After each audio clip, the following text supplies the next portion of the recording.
दरम्यान सैफ अली खानवर हल्ला करणाऱ्या आरोपीला मध्यरात्री ठाण्याच्या कासरवडोली भागातून अटक केली।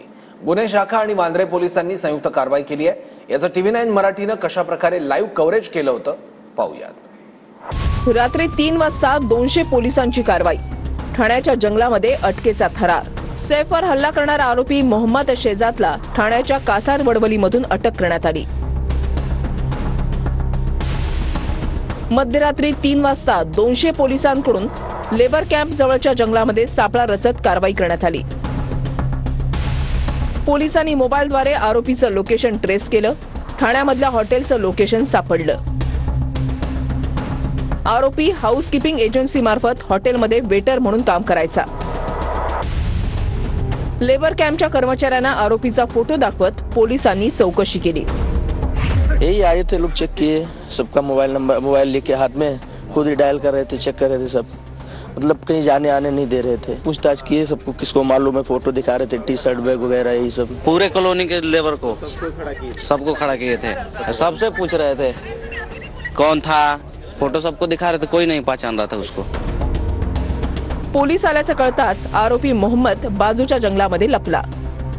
आता मी नक्की त्या स्पॉटवरती आहे। या ठिकाणी इकडे बाजूला लेबर कॅम्प आहे आणि त्या लेबर कॅम्पच्या पाठीमागे जंगल आहे आणि त्या जंगला पाठीमध्ये तो लपून बसला होता आणि रात्री असल्यामुळे तो या ठिकाणी जे गवत आहे बघू शकतो की हे जे गवत त्यांनी अंगावर घेऊन सण लपून बसला होता। या ठिकाणी तो लपण्यासाठी आरोपीनं अंगावर झाडाची पानं आणि गवत पांघरलं।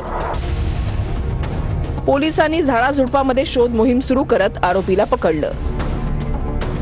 आरोपीला ठाण्यातून मध्यरात्री 3:30 वाजता चेंबूर पोलीस ठाण्यामध्ये आणलं गेलं। आरोपीच्या अटकेची एक्सक्लुझिव्ह दृश्य फक्त आणि फक्त TV9 वर। आरोपीला चेंबूरमधून खार पोलीस ठाण्यामध्ये आणताना TV9चं लाईव्ह कव्हरेज। आरोपीला सध्या मुंबई पोलिसांच्या ताब्यात असलेलं आपल्याला पाहायला मिळत आहे। मुंबई पोलिसांकडून पुढील चौकशीसाठी या आरोपीला खार या पोलीस स्टेशन जवळ आणण्यात आला आहे। जवळपास गेल्या 3 दिवसापासून मुंबई पोलीस या आरोपीचा शोध घेत होते। अखेर मुंबई पोलिसांना यश आलेलं आपल्याला पाहायला मिळत आहे। चेंबूरवरून आरोपीला मध्यरात्री 4 वाजता खार पोलीस ठाण्यामध्ये आणलं गेलं। वांद्रे पोलीस, मुंबई गुन्हे शाखा आणि ठाणे पोलिसांकडून संयुक्त कारवाई करण्यात आली। आरोपीचं नाव मोहम्मद शरीफुल इस्लाम शहजाद आहे। या आरोपीचं वय 30 वर्ष आहे। प्रथमदर्शनी हा आरोपी बांगलादेशी नागरिक असल्याचं निष्पन्न होत आहे।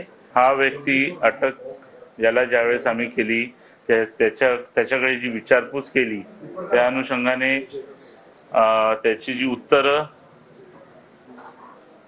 आणि त्याच्याकडे जे काही साहित्य मिळालेलं आहे त्या साहित्याच्या अनुषंगाने प्रथमदर्शनी असं वाटतोय की हा एक बांगलादेशी नागरिक आहे। त्या अनुषंगाने आम्ही पुढील तपास करत आहोत। ये एक्यूज्ड पिछले 5-6 महीने पहले मुंबई आया है ऐसा पता चला है।